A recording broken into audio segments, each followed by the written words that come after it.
Good morning, family and friends. Please turn your Bibles, if you have them, to Esther chapter 4, verse 13 through 17. And there are pew Bibles that should be available for you in the pew racks. While you're turning there, I'd like to introduce myself. My name is Jeannie Horde.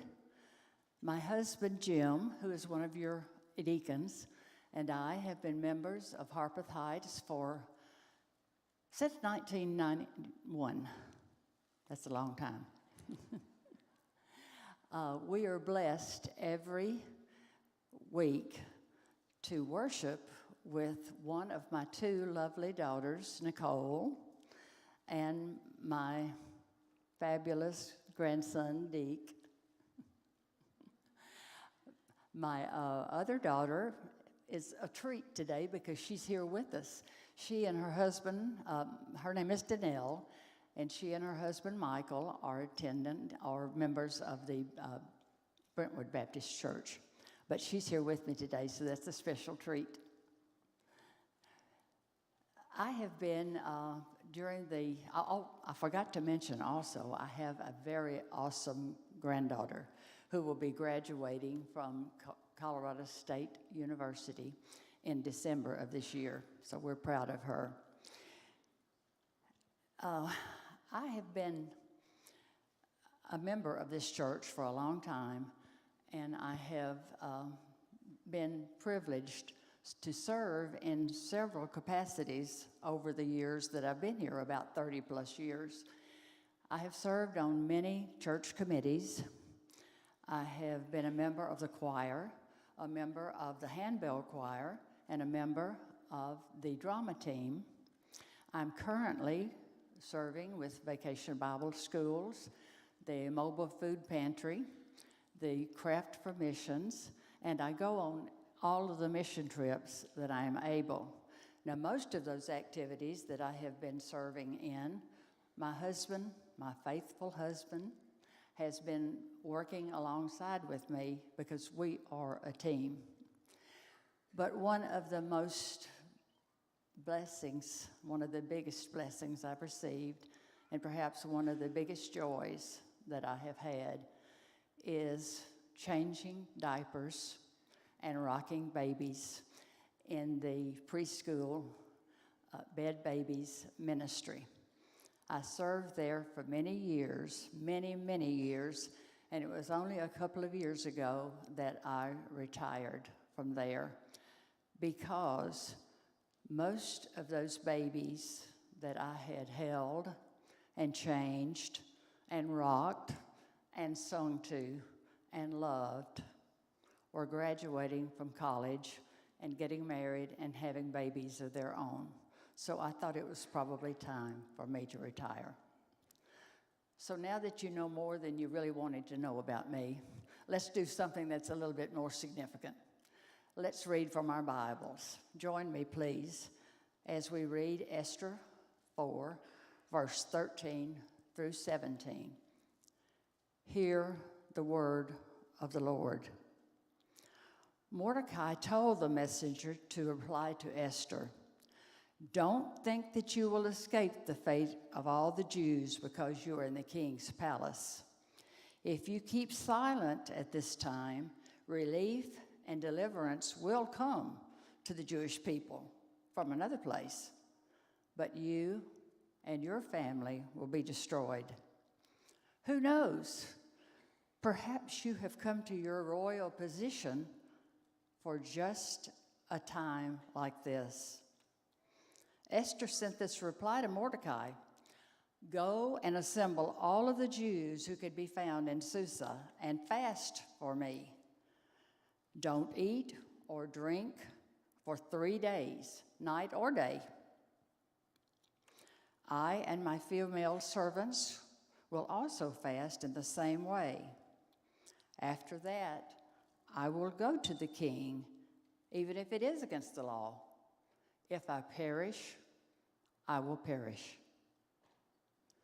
So Mordecai went and did everything that Esther had commanded him. This is the word of the Lord.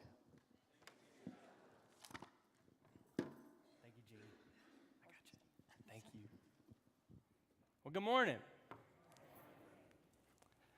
This summer, I got a little feedback up here, guys, if you don't mind. Help me just pull it down a little bit. Thank you. Appreciate it. This summer, my family and I, we decided, we've lived in Nashville for a little bit, and so I know this is not like a local thing to do, or a thing that locals do, but we decided we needed to go down to Music Row on Broadway.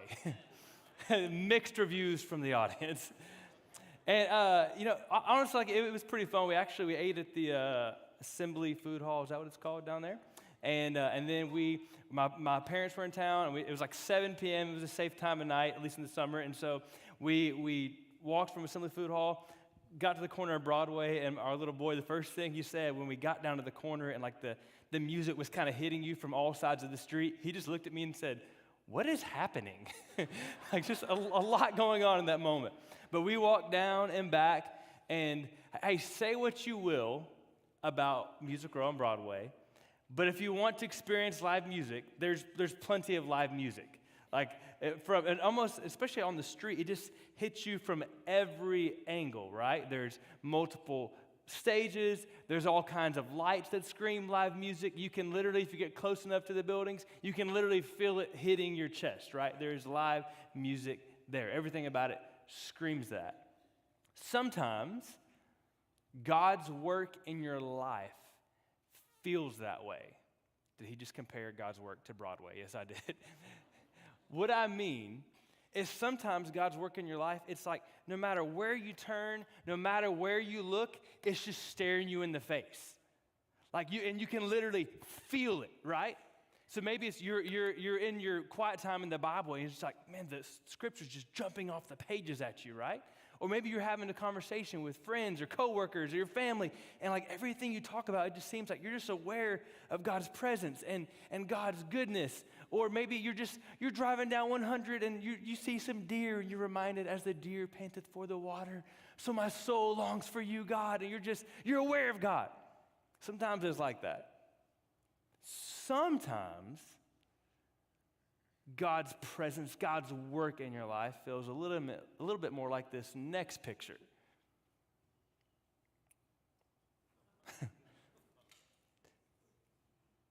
Barren, dark, quiet. It's quieter, but I see your heads nodding. You know what I'm talking about, right? Sometimes you're looking for God's presence. You want to be aware of what he's doing, and you're just like, hello, is anybody out there? And you don't see him at work. You certainly can't feel him, and you can't feel like you can't hear his voice. It's hard to trust God and worship God when your life feels more like this. You start to wonder, like, is God MIA? Is he missing in action? Or you just like, did he forget where I am? Did he just drop me off on the side of the road and just drive on? How do you hold on to God when you feel like he's nowhere to be found? You ever look at your life and it seems like there's just no page in your life, there's no chapter in your life where you see God's name written on it. I've been in those chapters before. Do you know there's actually a book of the Bible that doesn't have God's name mentioned even one single time? Ms. Jeannie just read from it. It's the story, the book of Esther. Not one time is the name of God mentioned in this story. I was talking with several people this morning, and the same reaction over and over. If you've read this story, it's a good story. God knows how to write a story. It's a true story, but he knows how to write a story. What I want us to do this morning is just to enjoy the story for what it is. And I'm confident that you're going to find that your story has a lot more in common with this old story than maybe you realize. And my hope is that this story gives you hope, even if your life feels more like this right now, where you don't feel like you can see God's hand at work. The story takes place, if you were here last week, it's okay if you weren't, but it takes place a few decades after the story of Haggai, where many of the exiles had gone back to Israel, back to Jerusalem to build the temple, but the vast majority of the exiles were still spread throughout the nations. So this story actually takes place, it doesn't take place in Jerusalem, it takes place in Persia. And as we fly down into this scene, you can hear the bass thumping. But it's not bass like at a worship service. This is bass, dum, dum, dum, dum, at a party. Y'all ready? Are you ready? Okay, let's go. Esther 1, verse 1. These events took place during the days of Ahasuerus, who ruled 127 provinces from India to Cush. In those days, King Ahasuerus reigned from his royal throne in the fortress at Susa. He held a feast in the 3rd year of his reign for all his officials and staff, the army of Persia and Media, the nobles and the officials from the provinces. He displayed the glorious wealth of his kingdom and the magnificent splendor of his greatness for a total of 180 days. Can you imagine? Hey, come and see my greatness. How long is it going to take? I don't know, 180 days. Wow, it's a long time to display your greatness. And here's where the bass thumping party comes in. At the end of this time, at the end of 180 days, the king held a week-long banquet in the garden courtyard of the royal palace for all the people, from the greatest to the least, who were present in the fortress of Susa. White and blue linen hangings were fastened with fine white and purple linen cords to silver rods on marble columns. Gold and silver couches were arranged on a mosaic pavement of red feldspar, marble mother of pearl and precious stones. This is MTV Cribs at its finest. Drinks were served in an array of gold goblets, each with a different design. Royal wine flowed freely according to the king's bounty. The drinking was according to royal decree. There are no restrictions, AKA, the only rule is there are no rules. The king had ordered every wine steward in his household to serve whatever each person wanted. Queen Vashti also gave a feast for the women of King Ahasuerus' palace. That is a party if there ever was one. Now listen, when you party, when you show your glory for 180 days and then have a feast for 7 days where the only rule is there are no rules, sometimes it's safe to assume you're going to start making some bad decisions by the end of that. At the end of 7 days, it says, while the king was feeling good from the wine. That's a light way to put it. While he was feeling good, he decides, it says, he wants to show off the beauty of his wife, Queen Vashti, to all these people who had gathered. So he says, hey, call Vashti in here. I want everyone to see how beautiful she is. And Vashti understandably says, I ain't going in there, buddy. She decides not to go. Well, King Ahasuerus, in his drunken stupor, he doesn't take too kindly to that. He gets furious. The text says he becomes enraged. Party's over. He gathers some of his, quote, wise men and says, what are we going to do about this? Can't believe she did that. Show me no respect, right? So they come in, they say, you know what? They put their best minds together. They say, you know what? If we just roll with this, all the other women in our nation, in our country, are going to start disrespecting their husbands. So you know what? You tell Queen Vashti she can't ever come back into your presence. And sure enough, that's what they did. They told Queen Vashti, you're done. You're not the queen anymore. You can never see the king again. That'll teach these ladies. You can imagine how that went over, right?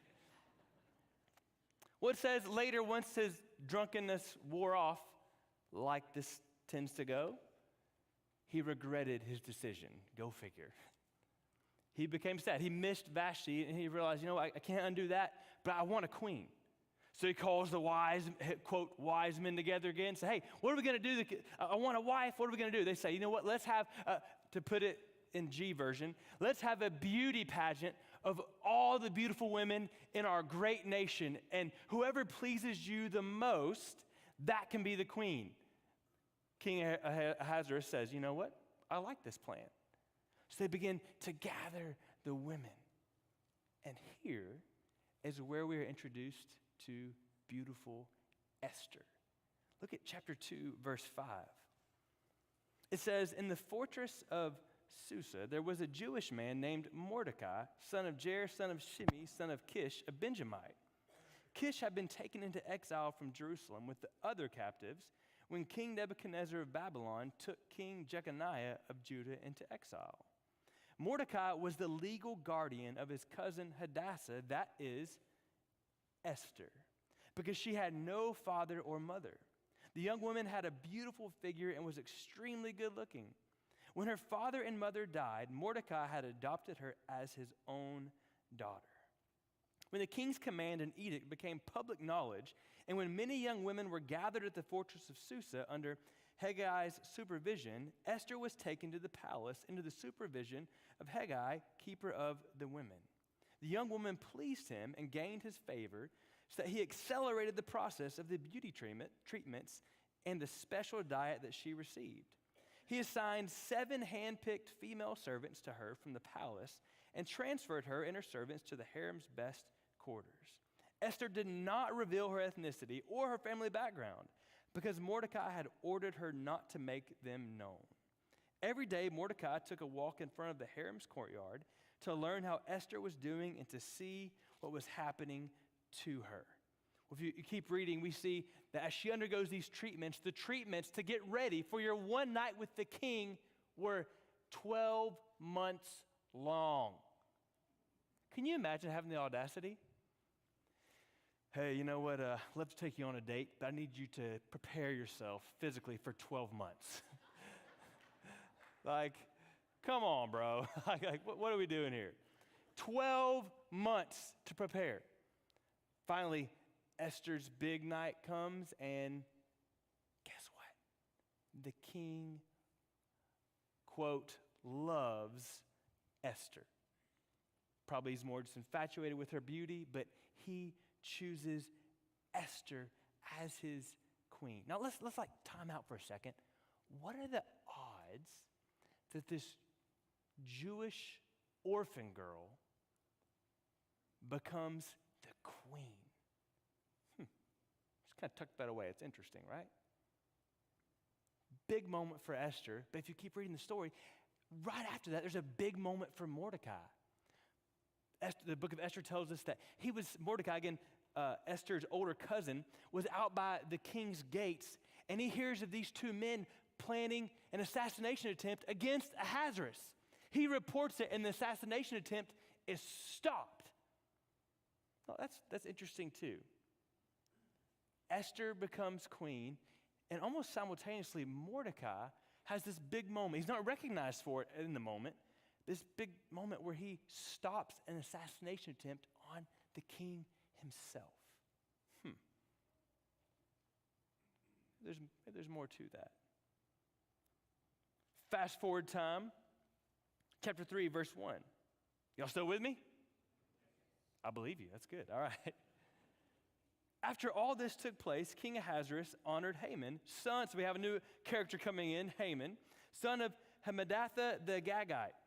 He promoted him in rank and gave him a higher position than all the other officials. The entire royal staff at the king's gate bowed down and paid homage to Haman because the king had commanded this to be done for him. But Mordecai would not bow down or pay homage. The members of the royal staff at the king's gate asked Mordecai, "Why are you disobeying the king's command?" When they had warned him day after day, and he still would not listen to them, they told Haman in order to see if Mordecai's actions would be tolerated, since he had told them he was a Jew. So the implication there, going back to verse 3, they're asking him, why are you disobeying the king's command? Why are you not bowing down to Haman? And the implication from the end of verse 4 is that Mordecai is telling them, hey, it's because I'm a Jew. I worship the one true God. Verse 5. When Haman saw that Mordecai was not bowing down or paying him homage, he was filled with rage. And when he learned of Mordecai's ethnic identity, it seemed repugnant to Haman to do away with Mordecai alone. He planned to destroy all of Mordecai's people, the Jews, throughout Ahasuerus' kingdom. Number 2 in the kingdom, the largest kingdom the world had known at that time. Everyone's bowing down to him except for the king and this one guy named Mordecai. He's got all he could ever imagine, except he is so furious that Mordecai won't bow down to him. Those who want all the glory get all the misery.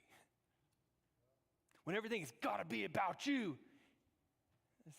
you're never going to be happy. So, story goes on that Haman, in his rage, he eventually gets to go before the king, and he casts it a little bit differently. He says, King, there's a group of people, they're just the worst. They're different than us. They don't listen to your edicts, King. You know what? We should just kill all of them. We should have all of them done away with. Whoever wants to kill the Jews, we should have them killed. And the king, again, hopefully you're picking up by now, King Ahasuerus, not always the brightest guy. He rolls with it. Haman, hey, the people are yours. Do with them what you want to do. So an edict is made throughout the land that, hey, on this particular day, you can rise up and kill the Jews, almost like a purge. It says after the edict went out, all the horsemen began to ride out and take the letters out. It says that the king and Haman sat down for a drink. How twisted and perverted and callous can you be? You know what, let's make a plan. We're going to kill all these innocent people. Hey, king, you want to sit down and have a drink together? Hard-hearted and calloused. While they're sitting there drinking, just, kind of numbing themselves, you can imagine the city's in an uproar. What is this word going out? We're going to kill these people. And the Jews, you can imagine their fear of what's going to come against them. So Mordecai, he hears word, and he sends word to Esther. You've got to do something. We're all going to die. Again, Mordecai, remember the older cousin of Esther, she's the queen. She's in the palace. He sends word to her, you've got to do something. Maybe you can get an ear with the king. You're our hope. You've got to save us. Well, Esther responds back, Mordecai, I haven't been called into the king's presence in 30 days. Why is that a big deal? A little lost on us in our culture. You couldn't just walk into the king's presence haphazardly. Like, no, just go in when I want. If you walked into the king's presence without him calling for you, he could have you killed, even if you were the queen. So she says, Mordecai, I haven't been called in to do this. If you walked into the king's presence and he doesn't extend the staff, they can kill you on the spot.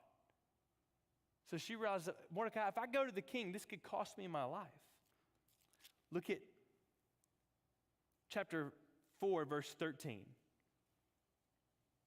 Mordecai told the messenger to reply to Esther, don't think that you will escape the fate of all the Jews because you are in the king's palace. If you keep silent at this time, relief and deliverance will come to the Jewish people from another place. But you and your father's family will be destroyed. Who knows, perhaps you have come to your royal position for such a time as this. Esther sent this reply to Mordecai. Go and assemble all the Jews who can be found in Susa and fast for me. Don't eat or drink for 3 days, night or day. I and my female servants will also fast in the same way. After that, I will go to the king, even if it is against the law. If I perish, I perish. So Mordecai went and did everything Esther had commanded him to do. So for 3 days, they fast. And then it comes time for Esther to do what she said she would do. She goes to stand before the king. Can you imagine?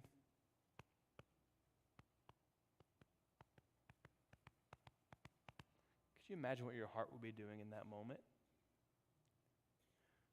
You know, the lives of all your people are on the line. And the king can either accept you or he can have you killed. She goes, she stands before the king, and the king extends the golden scepter.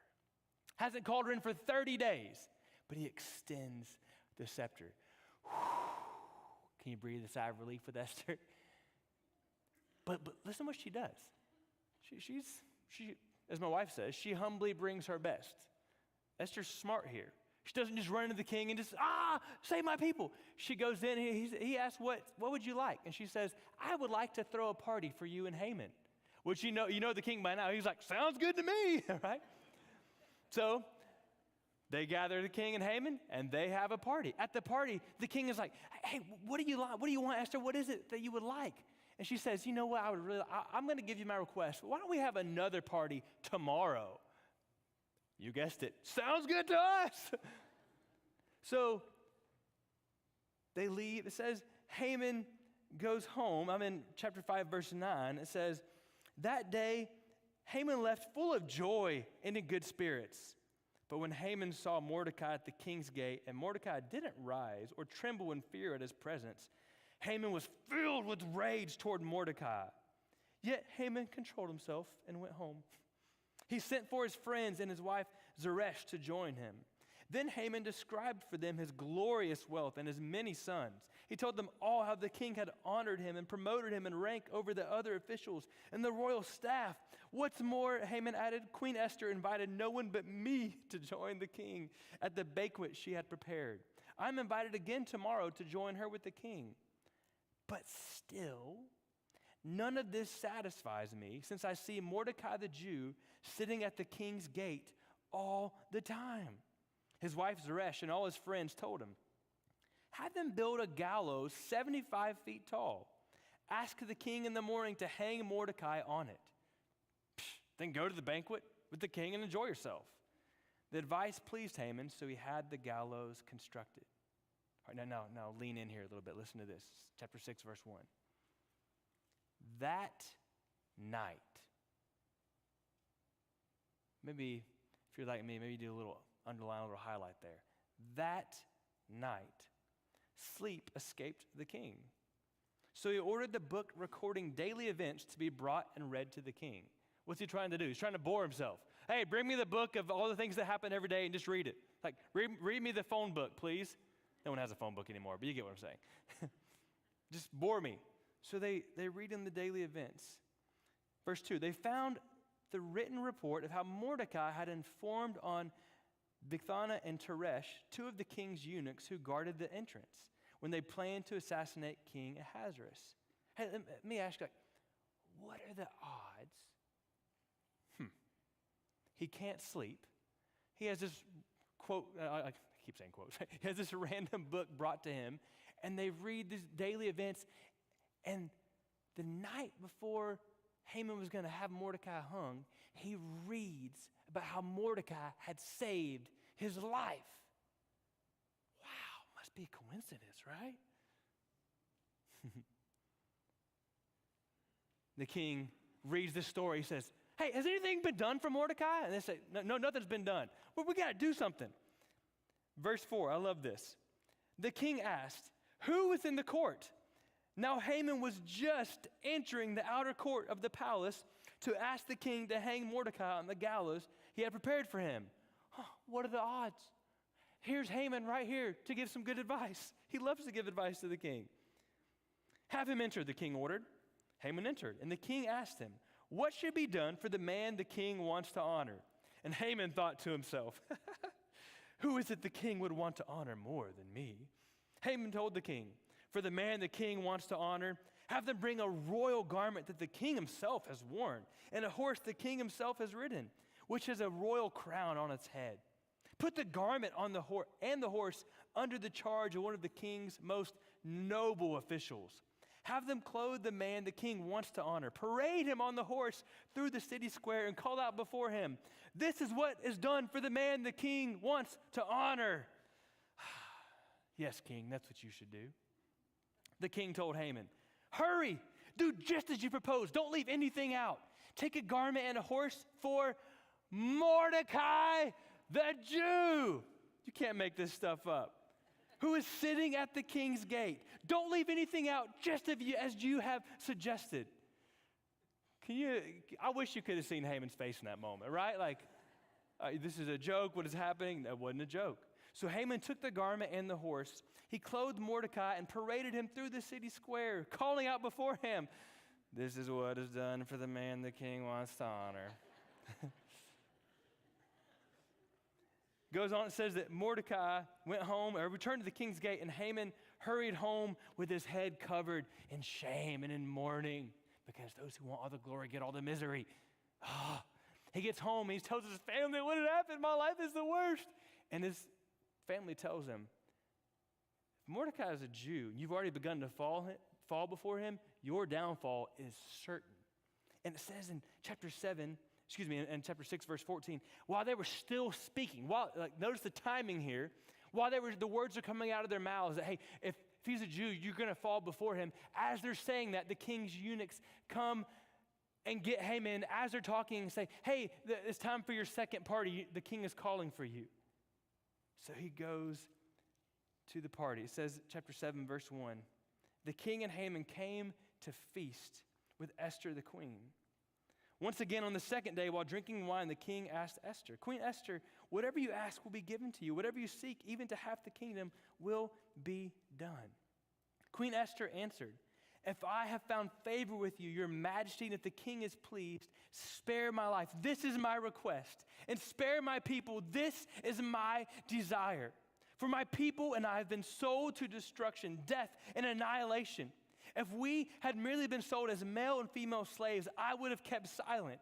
Indeed, the trouble wouldn't be worth burdening the king." King Ahasuerus spoke up and asked Queen Esther, "Who is this? And where's the one who would devise such a scheme?" And can you see Esther turn and point at Haman? The adversary and enemy is this evil Haman. And then the king turns and looks at Haman.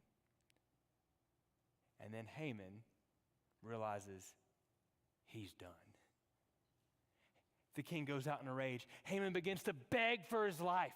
The king comes back in and sees Haman at the feet of Esther begging for his life. And he says, "Oh, now you would assault the queen while I'm right here?" He says, "Let's kill him." How can we kill him? They talk, "Hey, actually, Haman just had some gallows 75 feet tall made to hang Mordecai. Why don't we hang him there?" The king says, "Good, let's kill him there." Haman is killed on the very place he had made for Mordecai to be killed. But the tension is not over. Because what about all these people who their lives are still at stake? The edict has been made for them to be killed. So Esther again goes before the king and falls down before him. Again, this could cost her her life because he has not asked for her. She's going in on her own accord. So again, she's taking a risk here. And again, the king extends the scepter and receives her into his presence and says, "What do you need?" And she says, "Please, we've got to save my people. What can we do?" So the king, now because he's put Mordecai in Haman's place, he's elevated Mordecai to the place that Haman had. He lets Mordecai and Esther come up with a plan. And they come up with a plan that, you know what? On the day that the people say they're going to attack the Jews have permission. More than that, it's been written, they are to defend themselves. They are to fight back, not just to take the beating, but to do what they can to survive.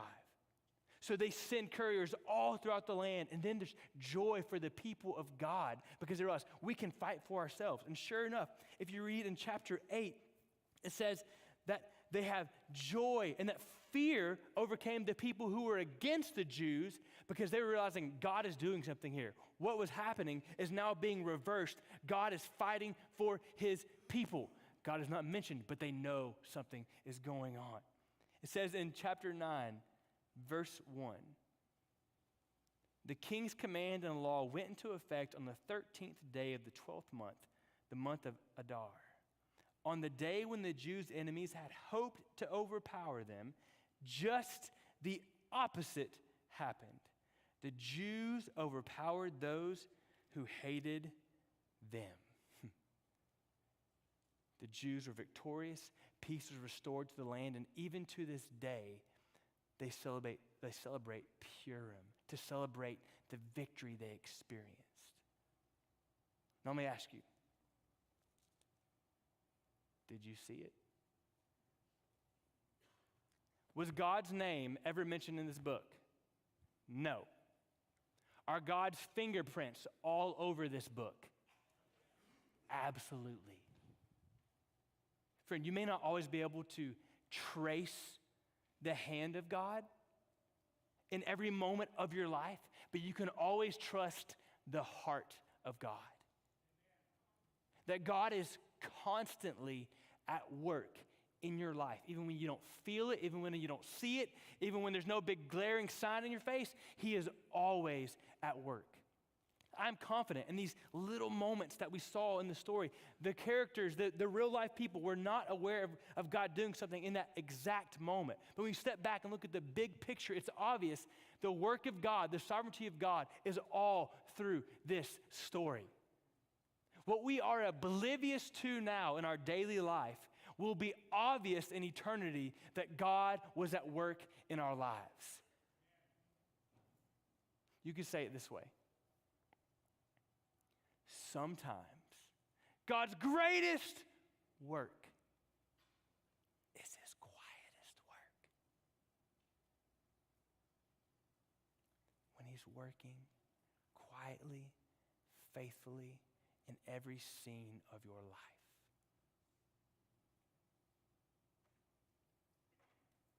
Maybe you say, well, okay, maybe I see that in Esther. I'm not sure I'm convinced of that.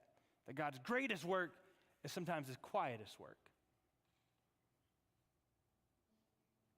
Think about Jesus.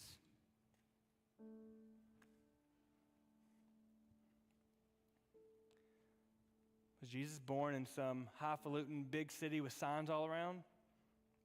Nope. Born in a little town called Bethlehem that you and I would not have heard of if He wasn't born there. Raised in a little town called Nazareth. And what did they say about Nazareth? Psh, he's from Nazareth? Can anything good come from Nazareth? It's a nothing town. Did most of His ministry around the Sea of Galilee, it's called the Decapolis, these 10 little cities around the Sea of Galilee, just nothing towns. Raised up 12 disciples who were kind of left behind, forgotten, bygones, people that were always overlooked. Raised them up to follow Him, to be His disciples. And then He was nailed to a cross. He died a sinner's death. What the world viewed as a pathetic, just something the Romans do. They just kill people.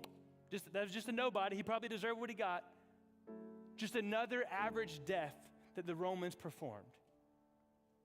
And Jesus then was buried and laid in a grave for 3 days. You want to talk about quiet? There's nothing quite as quiet as the quiet hopelessness of death. Like you're looking around, it for sure looks like that picture I showed you of the road in the middle of nowhere. It's just bleak and dark and hopeless. So it appeared as though God had forgotten His people. We thought this was the Messiah. We thought there was hope, but it's gone. But friends, 3 days later, He got up and He conquered death, hell, and the grave. It appeared as a quiet, hopeless work, but it was God's greatest work to reverse the curse that we who were hopeless now have hope, so that we who were guilty of sin now have forgiveness. We who were cut off from God now have peace with God, relationship with God. We who were destined and bound for hell can now be destined for heaven because of His work. Sometimes God's greatest work is His quietest work. So friend, just because you can't feel God at work, just because you can't see Him at work in your life, you can trust and know and rest and believe that God is at work for His glory and for our good. You can trust, you can rest. What I want us to do as we close this time is just have a brief moment before we sing a song, just to have the altar open. Maybe you don't feel like you see God. If we can put that second road back on the screen for a second.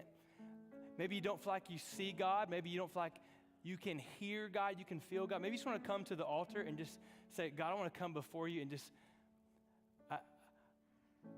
God, I'm going to trust that you're still real and that you're working in my life. Or maybe you want to come in a moment. There'll be some, I'm going to ask our ministers to come on down front. Maybe you want to come and just pray with the minister and say, hey,